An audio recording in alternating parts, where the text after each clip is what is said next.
Before we jump in, don't forget to hit that subscribe button for more amazing videos. Your support helps us bring you more fascinating content. Thanks.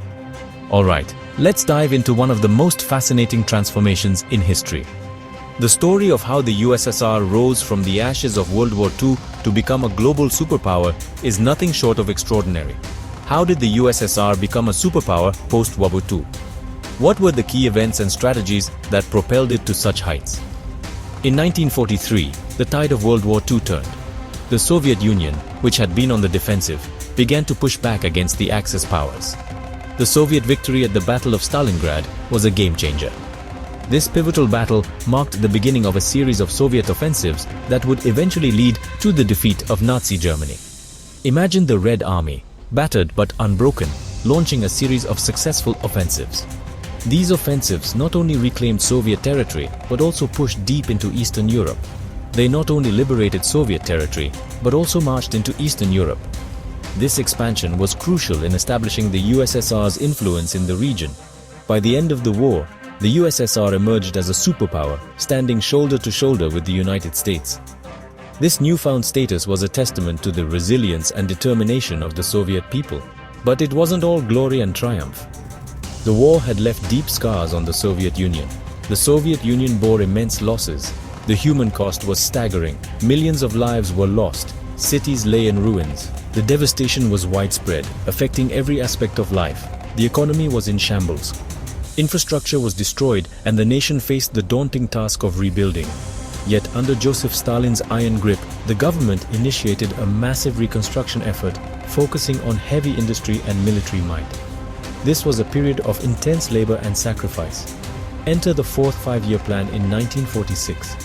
This ambitious plan aimed to resurrect the economy and restore the USSR's global standing.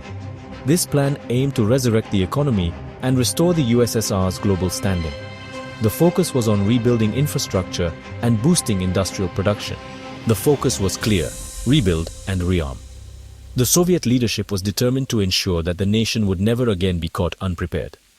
Politically, Stalin tightened his authoritarian control. Dissent was crushed.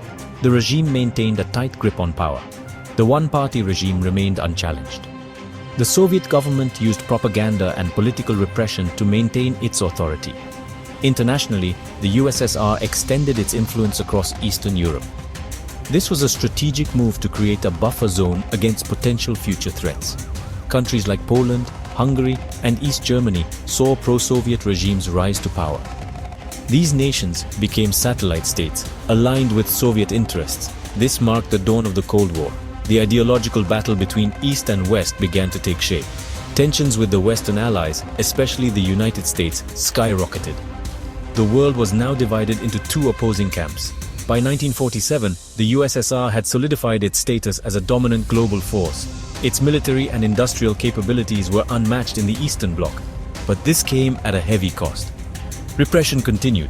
The Soviet people faced ongoing hardships. Economic hardship persisted for its citizens. Despite the superpower status, everyday life was a struggle for many. This period set the stage for decades of ideological confrontation and geopolitical rivalry between East and West. The Cold War would dominate global politics for the next several decades. So when you think of the USSR's rise to superpower status, remember the sacrifice, the strategy, and the sheer will that shaped this era. Thanks for watching, stay curious, and see you in the next video.